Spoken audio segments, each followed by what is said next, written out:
So you've always been a trailblazer. Yeah, pretty much. I tend to do the thing that's cool. And then like somewhere I'm in the middle of doing it, towards the end of doing it, everyone's like, oh, that's really cool. And I'm like, yes. Like I will walk into a store in a mall when we used to have malls, or a store anywhere that's empty. And before I leave, that store is usually filled with people. I don't know why, but that's just part of my magnetic energy, I guess. But so I do this thing with Yoga for Peace and Reconciliation for about 6 months, and then tragedy struck. Because part of doing this job was I would do yoga with the yogis. We'd put together a free class for the public and invite everybody from the UN to attend, and we would film that, and then we would film me interviewing them. Well, I was going from a cabaret show at Don't Tell Mamas to a reading down at the Barrow Group, which used to be over on like 36th Street. And as I was crossing between Port Authority North and Port Authority South, right on 8th Avenue and 41st, my kitten heel got caught in a divot in the crosswalk, and I went down like a cartoon. Ba-bam. I got like dragged out of the street. I ended up in an ambulance to the hospital. I had pulled the ligaments and tendons so badly in that ankle. Thank God I'm a dancer, so it was loose enough that it gave, nothing snapped, but it meant a stability boot and crutches,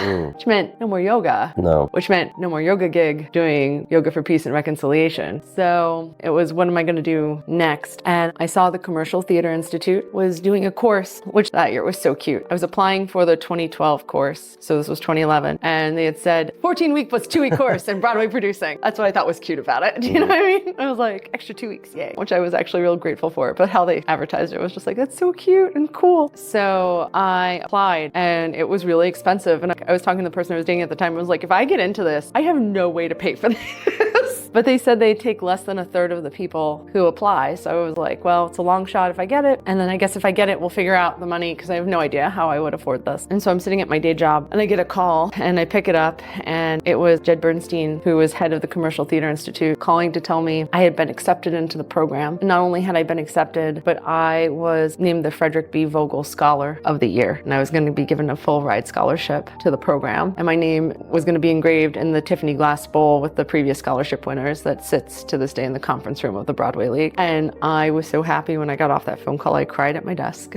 And it was the first time I had won like a major award in our industry. And so I was like, well, I guess I have to be really good at this now, because, you know, Fred is watching. So by the time I was a quarter of the way done the course, I was already associate producing on my first Broadway show, which was Gore Vidal's The Best Man.